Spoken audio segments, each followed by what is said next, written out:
Hey everybody, what is going on? I hope you guys are all doing well, and welcome to another tutorial video. In this video, I'm going to be explaining to you guys how you can transfer your GoDaddy domain to Squarespace.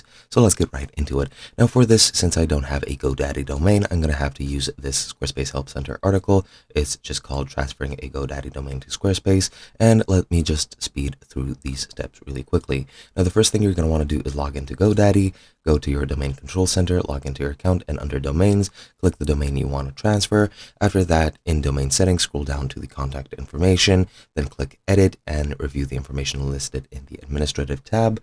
And if you don't see the tabs, uncheck the use for all contact types checkbox, ensure the administrative email address is accurate and accessible. And if you need to change the address, update it in the administrative tab and click save. Then you're going to need to unlock your domain, scroll down to additional settings, locate the domain lock status, and if it is on, click edit and toggle it off. Then if the message that appears, or in the message that appears, click the checkbox to confirm unlocking, click continue, and then pending update message appears next to domain lock. This means GoDaddy is processing your unlock request.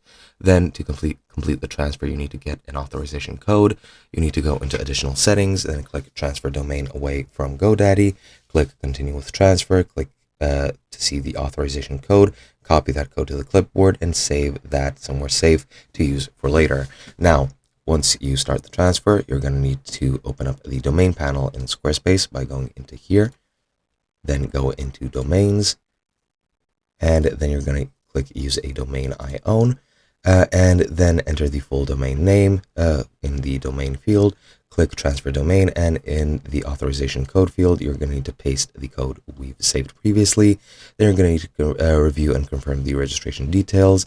And once that's done, you can enter or review your payment information, review your order as well, and then check the transfer status and fix any possible issues you might be having. But all in all, that is pretty much the entire process. It's kind of complicated, but really isn't if you know what to do. And yeah, that's pretty much it. I hope you guys enjoyed, and I'll be seeing you guys in another video.